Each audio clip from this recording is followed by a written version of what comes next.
Bonjour à tous, je m'appelle Adrien Barbarou, je suis médecin généraliste et enseignant-chercheur à mi-temps à l'université de Nice Sophia Antipolis, Université Côte d'Azur. Et aujourd'hui, je vais vous parler de polyphonie sur les enjeux du partenariat patient au temps du Covid-19.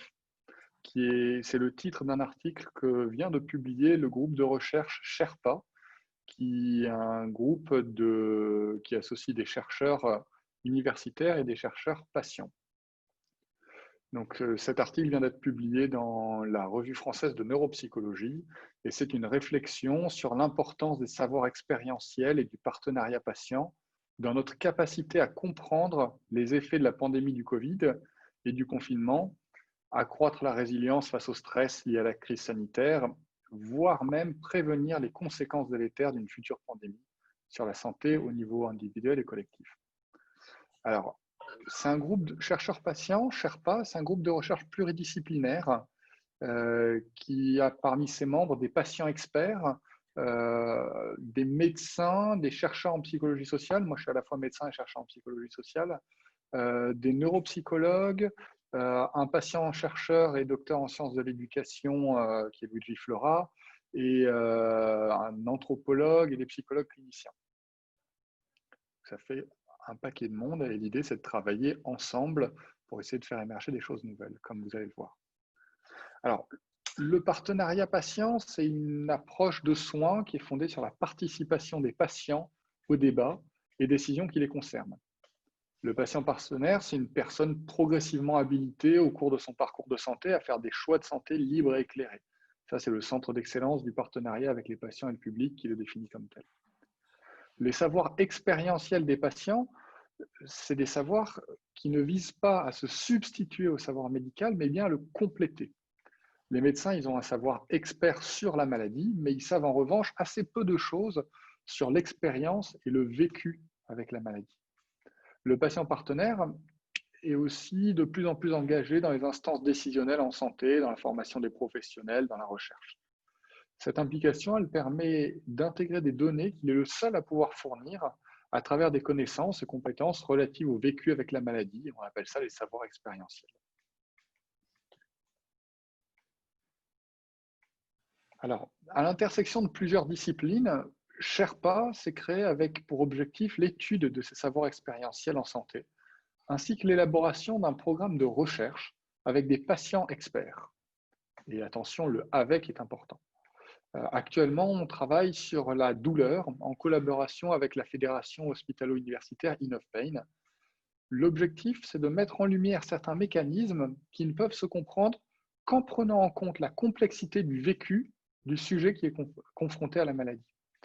L'idée, c'est d'élaborer des connaissances en vue de propositions théoriques sur la maladie et la santé, ainsi que l'amélioration des évaluations et des prises en soins. Donc ici, on parle de polyphonie. C'est l'assemblage d'approches et de méthodes différentes, à la fois en termes disciplinaires et en termes de voies qui ont conduit à devenir chercheur. Sherpa donc, a plusieurs expertises disciplinaires.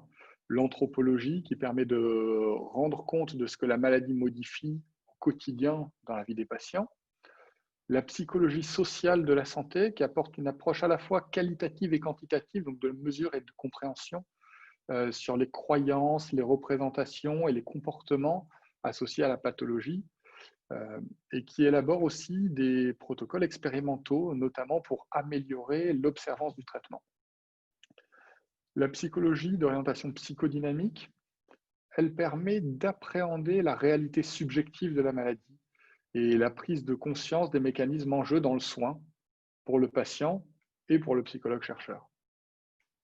Enfin, la neuropsychologie, c'est une science qui est charnière entre comportement, cognition, pensée et anatomie du système nerveux. L'idée, c'est l'évaluation de la compréhension des difficultés cognitives des patients, ainsi que leur impact sur la gestion des changements liés à la maladie. Dans la douleur chronique, on s'intéresse à différentes capacités, comme par exemple les fonctions d'autorégulation. Comment le patient pense et contrôle ses émotions et son comportement. La dynamique cause-effet, elle est appréhendée de manière bidirectionnelle. C'est-à-dire que la douleur génère de la frustration, de l'anxiété, la dépression, mais les émotions négatives peuvent aussi, en retour, exacerber la douleur. Donc les difficultés cognitives, elles vont trouver dans l'évaluation neuropsychologique à la fois une légitimisation et une interprétation. La douleur chronique perturbe les fonctions cognitives de façon diffuse, continue. Elle crée un bruit de fond qui limite l'attention, la flexibilité, c'est-à-dire la capacité à trouver une réponse adaptative. Alors la collaboration avec le patient partenaire, elle permet d'affiner la recherche d'outils d'investigation et d'outils thérapeutiques pour cibler les sous-bassements cognitifs des facteurs de protection ou de résilience, par exemple le contrôle cognitif. Alors, notre équipe a choisi de privilégier l'approche par entretien d'explicitation pour accompagner les patients dans la description fine de leur vécu avec la maladie. L'explicitation permet de saisir des connaissances, des sensations, des ressentis mobilisés pour prévenir un épisode douloureux, par exemple.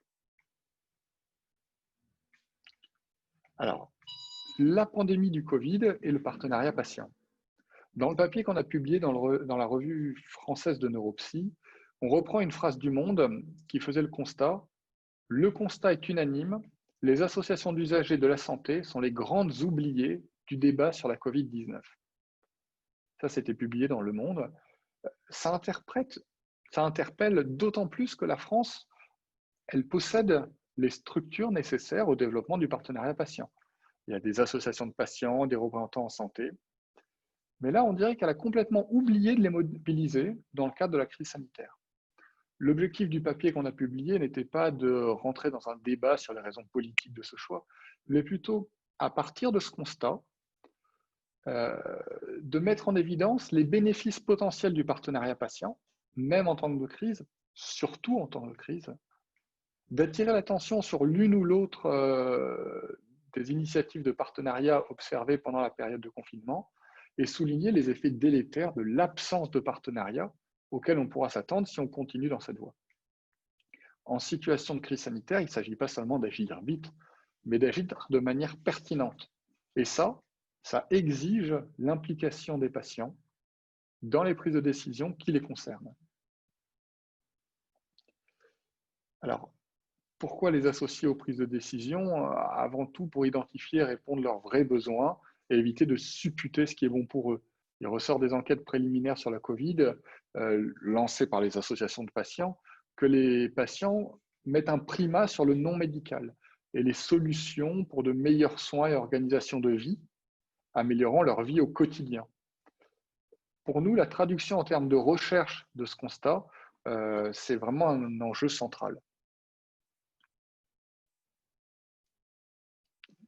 Alors, certains patients, en particulier ceux qui souffrent de pathologies chroniques, acquièrent une connaissance du système de soins qui est susceptible d'être partagé avec leur pairs.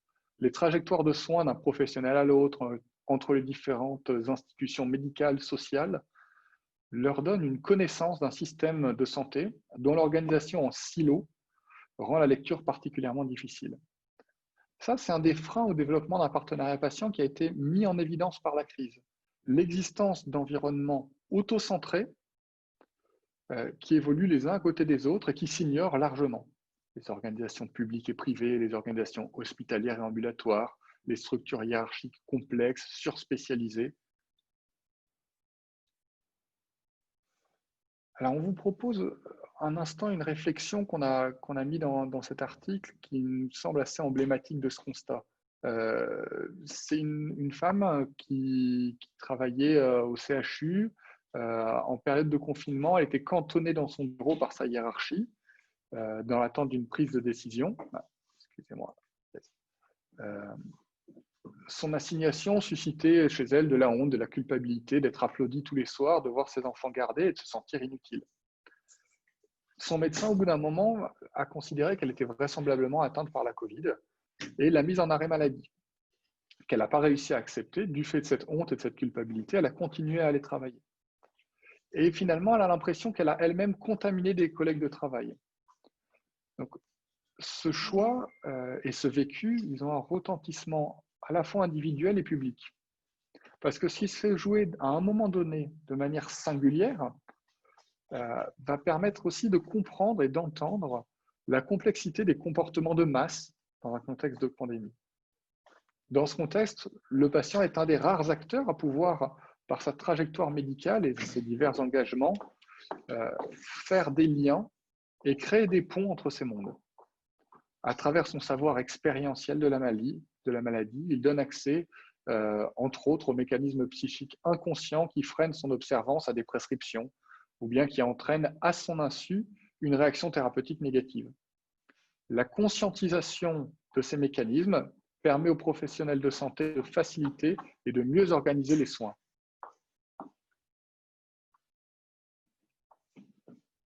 Alors, je vous ai mis dans le diaporama ce film, pour ceux qui l'ont vu. En fait, c'est un papa qui est au centre de la vie de sa fille et qui devient un oublié quand elle devient adolescente. Ici, pendant la pandémie de Covid, on a oublié absolument tous les malades chroniques. L'implication des patients dans les décisions d'allocution des ressources aurait certainement attiré l'attention sur la nécessité d'un meilleur accompagnement des patients non Covid, notamment quand on a dit arrêtez de consulter votre médecin généraliste. Si le développement de la télémédecine a permis d'absorber une partie de cette demande, beaucoup de patients chroniques ont préféré rester en retrait. Par exemple, ne pas déranger leur médecin avec pour conséquence ces carences ou insuffisances de soins et la dégradation de leur état de santé. Enfin, une action un peu plus organisationnelle peut également être menée par les associations de patients. Les associations sont en première ligne dans l'accompagnement et l'éducation thérapeutique des personnes atteintes de handicap, de maladies chroniques. Elles sont de par ce fait des parties prenantes privilégiées pour développer un partenariat dans le soin et sa gestion. Malheureusement, comme on l'a vu, le gouvernement est largement passé à côté de cette opportunité, ce qui n'a pas empêché certaines initiatives citoyennes de voir le jour. Alors, on observe en plusieurs endroits la capacité de patients à s'organiser et s'adapter à la situation humaine complexe et incertaine qu'impose la pandémie. À Nice, par exemple, pour soutenir ses membres atteints du Covid, un groupe d'entraide d'usagers de drogue a organisé une visioconférence quotidienne s'appuyant sur l'expérience de membres ayant connu des phases d'immunodépression et par conséquent des plages de vie confinées et associées à l'expérience d'une forte incertitude vis-à-vis de la mort ou encore le diagnostic d'une maladie grave ou létale. Le plus souvent, ce type d'initiative en temps de crise prend appui sur des formes de partenariat déjà mises en œuvre en amont. Mais il arrive aussi que la crise du Covid serve de tremplin pour des formes inédites de partenariat. Par exemple, certaines initiatives comme le développement de l'IETP, éducation thérapeutique des patients en ligne, par l'association François au Petit, intéresse actuellement un nombre conséquent d'établissements de santé qui jusqu'à présent ignoraient ou n'avaient pas choisi d'investir dans cette approche. Alors, est-ce qu'on a affaire ici à une culture émergente du partenariat avec le patient ou d'un simple service parmi d'autres? L'avenir le dira. Mais quelle que soit la réponse, les patients sont aujourd'hui susceptibles d'être mobilisés et il serait contre-productif de s'en priver. On peut envisager plusieurs conséquences délétères d'un manque de dialogue et d'implication des patients et associations de patients en période de crise. L'une d'elles, c'est la rupture de confiance, voire une défiance à l'égard des autorités politiques, médicales ou scientifiques. On l'a vu, hein, les espaces de dialogue, de délibération et de décision partagée associant les patients et les associations ont cruellement fait défaut dans la gestion de la crise en France. Par exemple, la continuité des soins courants, la pénurie de matériel, l'impossibilité d'accompagner ces morts à leur dernière demeure. Le sentiment d'illégitimité de nombreux patients chroniques à continuer de se soigner fait craindre une augmentation de l'inégalité d'accès aux soins. La crainte du virus, mais très certainement aussi l'empathie à l'égard des personnes qui en sont atteintes, ont amené nombre d'entre eux à mettre en suspens ou à reléguer leurs soins au second plan, considérant la prise en charge des patients Covid comme prioritaire, avec pour conséquence une vague post-confinement de patients dont la santé s'était détériorée. Alors, Quelle solution face aux souffrances psychologiques et à la rupture de suivi des patients chroniques? Thaler et Sunstein proposent le nudge ou coup de pouce psychologique. C'est une méthode qui est efficace et peu onéreuse pour modifier le comportement des individus sans leur interdire aucune option ni modifier leur motivation. Il s'agit de reconnaître que nos comportements ne sont que partiellement rationnels. On fait des oublis, on fait souvent des choix qui sont peu réfléchis.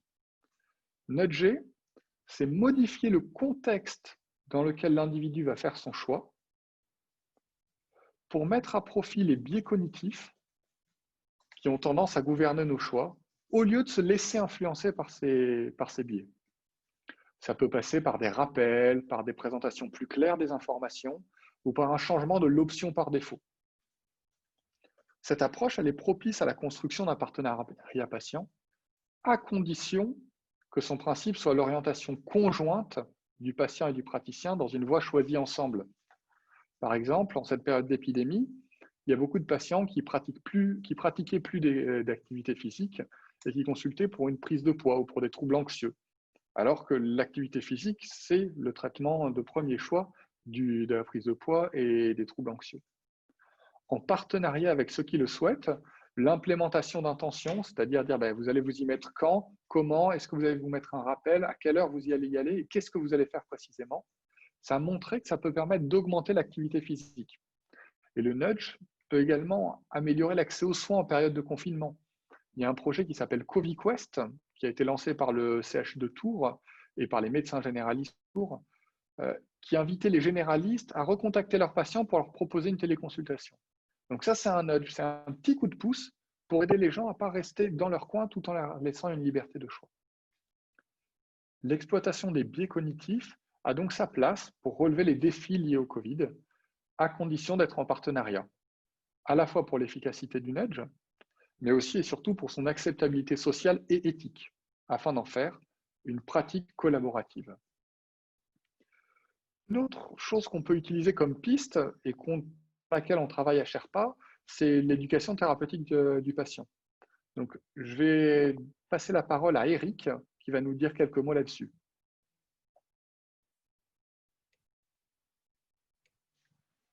Alors, je crois qu'il faut que je lâche le partage d'écran. Ouais, hop, je y arrive.